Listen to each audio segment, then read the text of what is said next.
Meet Mehdi Hasan. He loves to tell Jews what is and isn't anti-Semitism.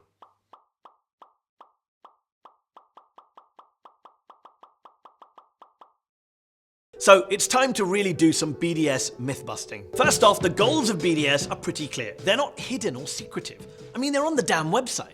3 very specific goals: ending Israel's occupation, getting full equality for Palestinian citizens of Israel, and making sure Palestinian refugees have the right to return to their homes in line with international law. They don't say a word about Jews or even about the Jewish state. They're all about human rights. He's a bit of a sneaky one. Did you see what he did then? He's forcing you to make a binary decision where only one of 2 answers can be right. Either A, BDS is anti-Semitic and should be opposed, or B, BDS isn't anti-Semitic and shouldn't be opposed. But along with the charge of anti-Semitism, there are many other reasons why you should oppose BDS. It calls for the destruction of Israel. It divides Israelis and Palestinians rather than uniting them, and it is ineffective. It isn't hurting the Israeli economy, but it's already hurting the Palestinian one. He's taking you for a mug. The real objective of BDS is the total elimination of Israel. But don't take my word for it. This is what the infamous pro-Palestinian activist Norman Finkelstein had to say. They think they're being very clever. They call it their three-tier. We want the end of the occupation, we want the right of return, and we want equal rights for Arabs in Israel. And they think they're very clever because they know the result of implementing all 3 is what? What's the result? You know and I know. What's the result? I think we don't. There's no Israel. I think there's No. But I think the result is like there's no Israel the way Israel is now. There is no Israel, full stop. You see, it all revolves around those last 2 points. So let's review them in reverse. Today, there are 70,000 Palestinians alive that left Israel in 1948. But according to UNRWA, the United Relief Work Agency, there are 5.5 million Palestinian refugees alive. So something doesn't add up. This handsome rabbi is my great-great-grandfather. He lived in Poland. My great-grandfather, his son, fled a massacre at the beginning of the 20th century and came to London. He was a refugee. His children, including my grandfather, were born in the UK, so they automatically became British citizens. They were no longer refugees. But for Palestinians, refugee status is like a hereditary title that's passed from father to son, irrespective of where you're born. So if a Palestinian born in Lebanon is a refugee, I guess I, a Jew born in the UK, am also a refugee. But I'm not. It's nonsense. With this new influx of people, there would be more Arabs than there would be Jews. And given the current democratic nature of the state, they could simply vote it out of existence. They could vote Israel out of existence. And that's the best case scenario. We know from recent surveys in Gaza that up to 36% of Gazans support either expelling the Jews or forcing them into an apartheid condition. Now, considering the current status of religious minorities in Arab lands, how do you think it's going to pan out for the Jews? A few years ago, there was nearly 1 million Jews living in the Arab world. Today, there's less than 3,000. We know exactly what would happen to Israel if the refugees were allowed to return. It would be the end of it. But don't take my word for it. This is what the then President of Egypt had to say. If the refugees return to Israel, Israel will cease to exist. Or how about a Lebanese Prime Minister? The day on which the Arab hope for the return of the refugees to Palestine is realised will be the day of Israel's extermination. Still don't believe me? Well, let's listen to what the founder of the BDS movement, Omar Barghouti, has to say.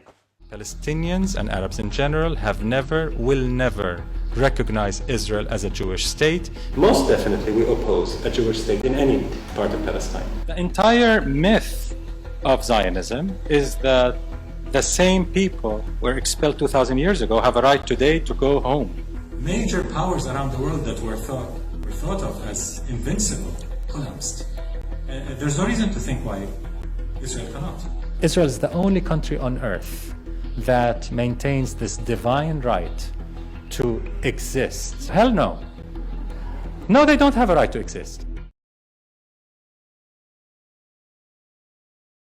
Okay, so now that we've exposed Mehdi's weasel words about the objectives of the BDS movement, let's explore the charge of anti-Semitism. Double standards. That's the main criticism of BDS, that it holds the state of Israel to a standard to which it doesn't hold other countries, which proves it's anti-Semitic. Hold on, all boycott movements are guilty of double standards. You can't boycott the whole world. Take South Africa. Loads of Americans, including American Jews, boycotted apartheid South Africa in the 1980s, even though the Mobutu dictatorship in Zaire and the Mengistu dictatorship in Ethiopia at that time were equally bad human rights violators, if not worse. Was that a double standard against poor old apartheid South Africa? Supporters of Israel lose their minds, of course, if you dare suggest Israel is guilty of apartheid. Of course they lose their mind. It's an absurd accusation. In South Africa, people of colour couldn't vote, become citizens, run for office or form political parties. In contrast, in Israel, 17% of the population are Arabs. They're equal citizens with full voting rights. They hold political office and have political parties. In fact, the fourth largest political party in Israel is an Arab one. In South Africa, people of colour had separate beaches, buses, benches, drinking fountains, restrooms. You get the idea.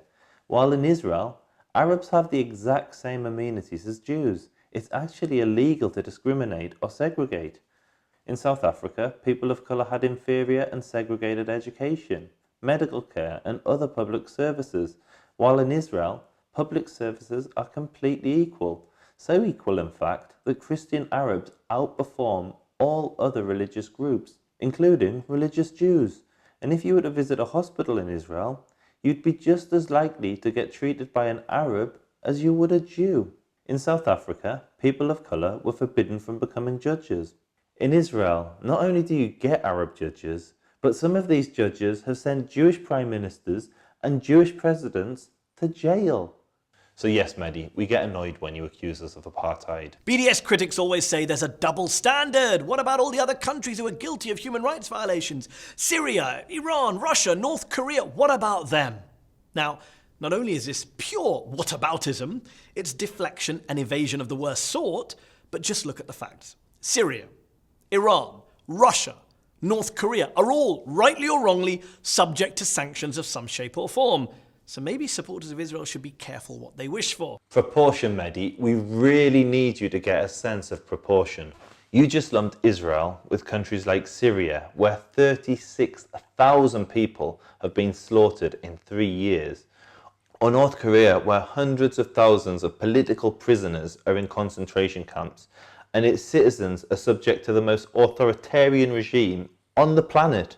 If the BDS movement was actually about human rights, it would focus on a country like, I don't know, maybe Saudi Arabia, where in recent years, in the last 3 years in the Saudi-Yemen conflict, more than 26,000 people have been killed. When you compare that to the Israel-Palestine conflict of 3 years, which barely reaches 650 people killed on both sides, there's no comparison. 26,000 deaths to 650, and you want to boycott the Jewish state? We know what BDS is about. And it isn't about human rights. It's about attacking the only Jewish state in the world. And look, I get it. Jews have been subjected to boycotts for centuries, most recently and tragically by the Nazis in Germany. But it's a complete smear to suggest that BDS should be equated with that dark and ugly history of anti-Jewish boycotts. What Mehdi fails to recognise is that anti-Semitism changes throughout the ages, and whatever a society despises the most is projected onto the Jews. So in Christendom, the most despicable thing you could do was rebel against God. So they accused us of killing God. In Muslim caliphates, the most despicable thing you could do was reject revelation. So they accused us of killing the prophets. In Nazi Germany, the most despicable thing you could be was a communist. So they accused us of creating communism. In communist Russia, the most despicable thing you could be was a capitalist, so they accused us of controlling capitalism. And in today's day and age, the most despicable thing you can be in society's eyes is either a racist or a human rights violator. And anti-Semites accuse the world's only Jewish state of being the worst offender of these things, and they single it out for unique castigation. Now, Mehdi, you have a history of fighting anti-Semitism, and we're really grateful for this. But unfortunately, you have a complete blind spot when it comes to the most contemporary and dangerous manifestation of this. If you like this video and you want to see more like it, subscribe to us on YouTube, hit the bell to get notifications, like us on Facebook, and make sure you follow us on Twitter. I'll post the link somewhere around here at Israel Advocacy. Sorry, at Israel_advocacy. Thank you for watching.